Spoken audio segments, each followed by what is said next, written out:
जय भीम नमो बुद्धाय साथियों कहते हैं जल ही जीवन है।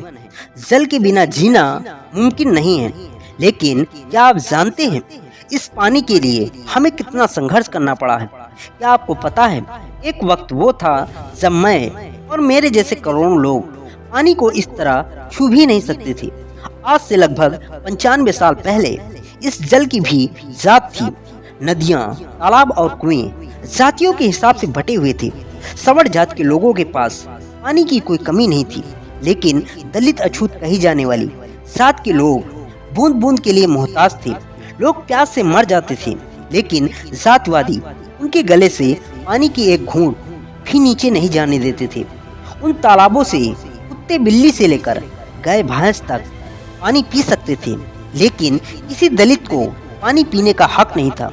ब्राह्मणवादियों ने पानी में भी बंटवारा कर दिया था, लेकिन इस घटिया प्रथा और मनवादी सोच के खिलाफ बाबा साहब भीमराव अंबेडकर ने ऐसा विद्रोह किया कि मनवाद की जड़ें हिल गई। तारीख थी 20 मार्च 1927।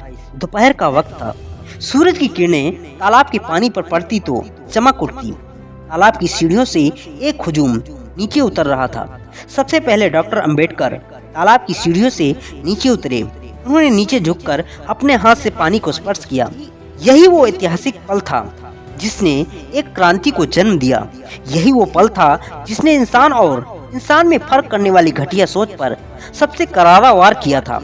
भारतीय इतिहास में यही वो पल था जिसने भारत को असल मायनों में एक राष्ट्र बनाने की नींव डाली थी। भारतीय इतिहास की इस घटना ने करोड़ों अछूतों को इंसान होने का दर्जा दिलाया था। अंग्रेजी शासन काल में 1924 में महाराष्ट्र के समाज सुधारक एस.के. बोले ने बम्बई विधानमंडल में एक विधेयक पारित करवाया, जिसमें सरकार द्वारा संचालित संस्थाओं जैसे अदालत, स्कूल, हॉस्पिटल, पनघट, तालाब जैसे सार्वजनिक स्थानों पर अछूतों को प्रवेश और उनका उपयोग करने का आदेश दिया गया।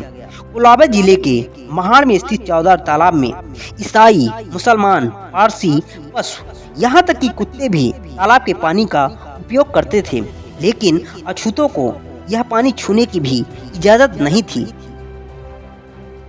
लेकिन सवर्ण हिंदुओं ने नगर पालिका के आदेश को भी मानने से इनकार कर दिया। विधेयक पारित होने के बावजूद जातवादी सवर्ण हिंदुओं ने अछूतों को सार्वजनिक तालाबों और कुओं से पानी नहीं पीने दिया।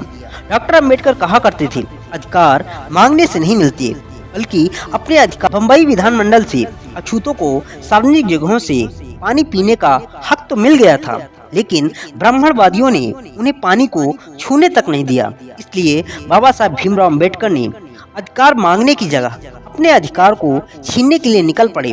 डॉक्टर अंबेडकर ने अपने सहयोगियों के साथ 19 मार्च 1927 को महाड़ के 14 तालाब को मुक्त कराने के लिए सत्याग्रह करने का फैसला किया। महाड़ कूच करने से पहले बाबा साहब ने कहा था, 3 चीजों को तुम्हें छोड़ना होगा। उन कथित गंदे पेशों को छोड़ना होगा जिनके कारण तुम पर लांछन लगाए जाते हैं। दूसरे, मरे हुए जानवरों का मांस खाने की परंपरा को भी छोड़ना होगा। और सबसे अहम है कि तुम उस मानसिकता से मुक्त हो जाओ कि तुम अछूत हो। 20 मार्च की सुबह बाबा साहब की अगुवाई में लगभग 5000 लोग शांतिपूर्ण तरीके से तालाब पहुँचे। सबसे पहले डॉक्टर अंबेडकर तालाब की सीढ़ियों से नीचे उतरे। सबसे पहले बाबा साहब ने पानी हाथ में लिया और कहा, इस पानी को पीने से हम अमर नहीं हो जाएंगे, लेकिन इससे ये साबित होगा कि हम भी इंसान हैं। इसके बाद उन्होंने पानी की घूंट भरी और फिर सभी लोगों ने पानी पिया। भारत के इतिहास में ये पहली घटना थी जब अछूतों ने सार्वजनिक तालाब से पानी पिया था। यह अछूतों के लिए एक ऐतिहासिक क्षण था।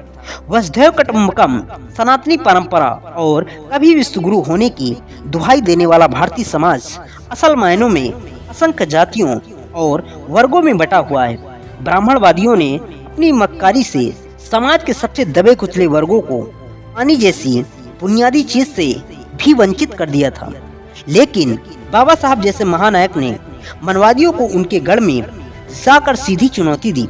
बाबा साहब ने भी पहली बार इतनी बड़ी संख्या में लोगों का नेतृत्व करते हुए अपने अधिकारों की मांग की थी।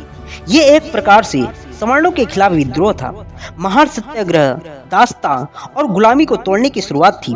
लेकिन बौखलाए हिंदू अछूतों ने इस साहस को बर्दाश्त नहीं कर पाए। अफवाह फैलाई गई कि चौदार तालाब को अपवित्र करने के बाद अछूतों की ये टोली विश्वेश्वर मंदिर में भी दाखिल होने वाली है। जातवादी सवर्णों ने डॉक्टर अंबेडकर के साथ आए लोगों पर लाठियों से हमला कर दिया। महिलाओं से लेकर बच्चे और बुजुर्गों तक पर जातिवादियों का कहर टूट पड़ा। डॉक्टर अंबेडकर ने हिंसा का रास्ता नहीं अपनाया। उन्होंने अपने लोगों को इसी तरह शांत रखा। इस हमले में बहुत से लोग घायल हो गए। बाबा साहब ने मनवादियों की गर्मनाल को ही काट दिया था, जिससे मनवादी बुरी तरह बौखला गए थे।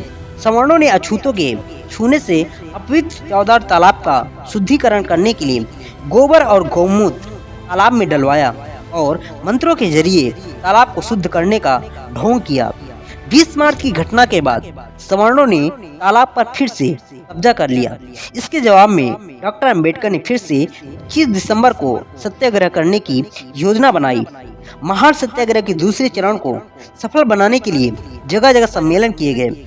इसी कड़ी में बम्बई में आयोजित एक सभा में 3 जुलाई 1927 को बाबा साहब ने कहा था, सत्याग्रह का अर्थ लड़ाई, लेकिन यह लड़ाई तलवार, बंदूकों, तोप तथा बम गोलों से नहीं करनी है, बल्कि बिना हथियारों के करनी है। इस दौरान संभव है कि शांति भंग के नाम पर सरकार हमें जेल में डालने के लिए तैयार हो, इसलिए जेल जाने के लिए भी हमें तैयार रहना होगा।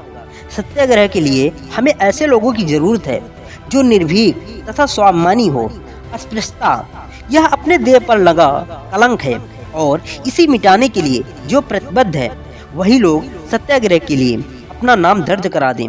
बाबा साहब के बुलावे पर हजारों लोग फिर से सत्याग्रह के लिए इकट्ठा हुए, लेकिन पुलिस ने हालात बिगड़ने की आशंका के मद्देनजर उन्हें आगे बढ़ने नहीं दिया। मजबूरी में महान सत्याग्रह का दूसरा चरण रद्द करना पड़ा, लेकिन इसके बाद डॉक्टर अंबेडकर ने कानून का सहारा लिया। डॉक्टर अंबेडकर ने बम्बई हाई कोर्ट में करीब 10 साल तक ये लड़ाई लड़ी और आखिरकार 17 दिसंबर 1936 को अछूतों को चौदार तालाब में पानी पीने का अधिकार मिल ही गया। अछूतों के लिए एक ऐतिहासिक जीत थी। डॉक्टर अंबेडकर पानी जैसी बुनियादी चीज के लिए लड़ रहे थे, लेकिन उस समय के तमाम बुद्धिजीवियों और तमाम समाज सुधारकों ने उनकी इस लड़ाई में साथ नहीं दिया। महान सत्याग्रह डॉक्टर अंबेडकर के जीवन की निर्णायक घटना थी।